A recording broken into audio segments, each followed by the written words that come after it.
Continuing with what I said about Glinda in this ranking, she always makes things all about herself, treated Fiyero like he is an object rather than a person, not loving him or understanding him as a person at all, unlike his relationship with Elphaba. And by the time we get to the second movie where she becomes the Good Witch, even though she hated the propaganda that was all about her own best friend, she is still willing to continue being involved with the propaganda that literally really hates and marginalizes Elphaba to keep her own popularity and status as a public figure and as the spokesperson of the Wizard of Oz, while Glinda and Madame Morrible, even though she was the one who announced this arranged marriage between the two, forced Fiyero into an arranged loveless marriage that he literally did not know about nor he does not want to take part in, even though he did not want to marry Glinda in the first place.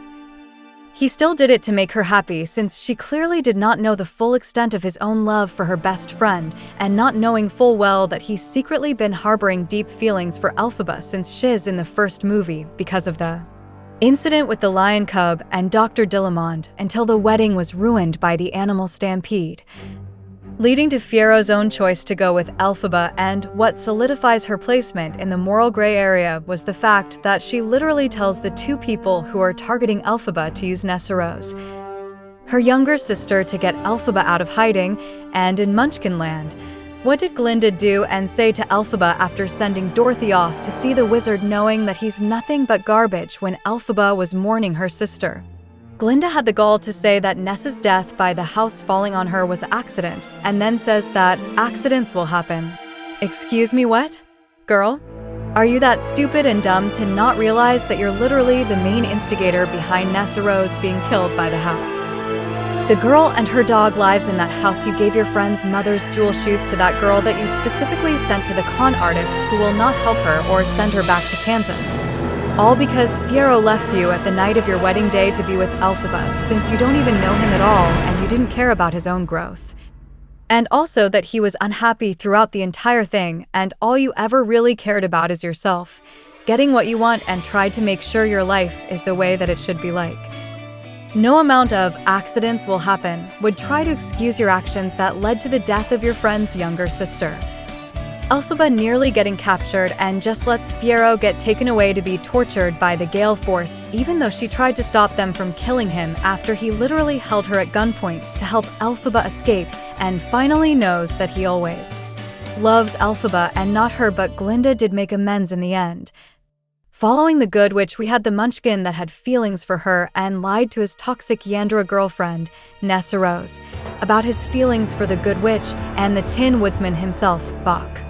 Poor Boq was manipulated by the girl that he had feelings for to get him away from her by pairing him with Elphaba's younger sister, who is someone who happens to become his crazy Yandra girlfriend, who couldn't wait to be with her senpai, up to the point of her trying to keep him for herself when he tried to leave her, learning that yes, he had feelings for Glinda, and uses a spell from the Grimiri to keep him for herself, but nearly kills him in the process, leading to his own transformation into the Tin Man.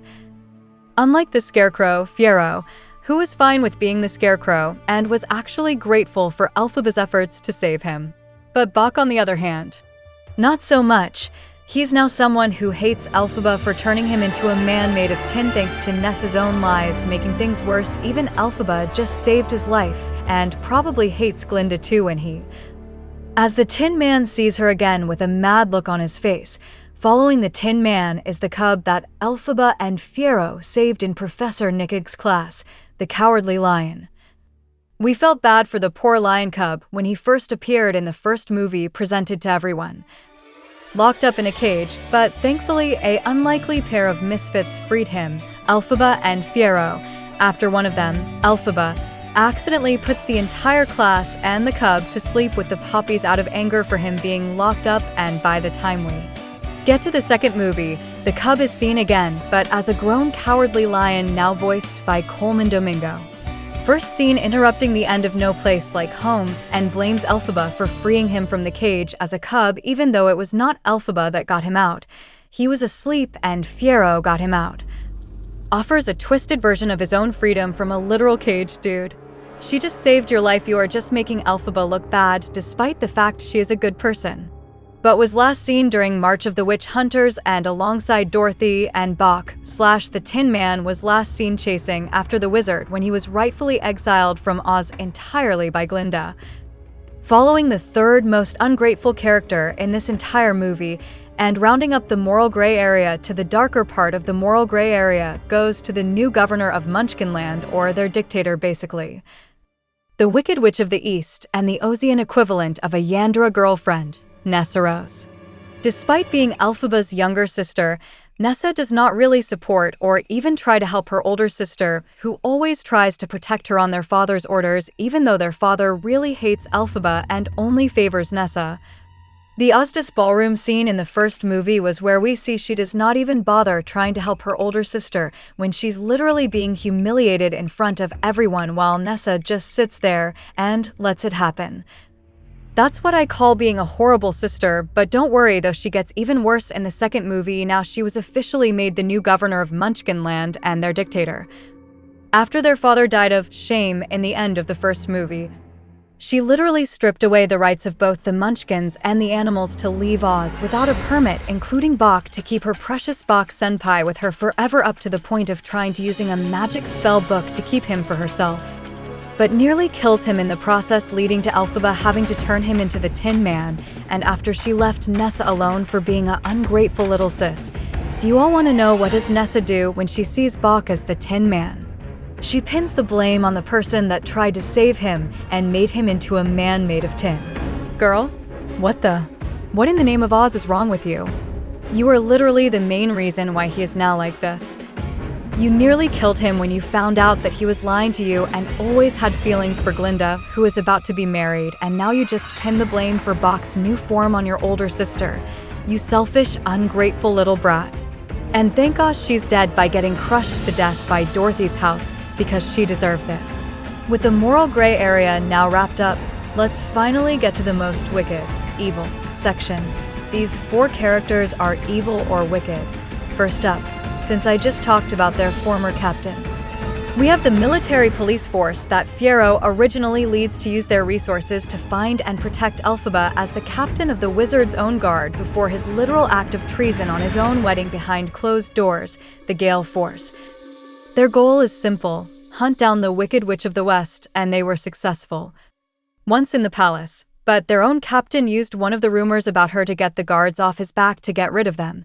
When they find Elphaba nearly killing the wizard for imprisoning the animals and Dr. Dillamond and twice in Munchkinland, but Fiero helps Elphaba escape again while holding his ex-fiancée hostage and gets arrested despite Glinda trying to stop them from arresting Fiero because of his love for the Wicked Witch, but it was too late for him. It did not excuse his actions.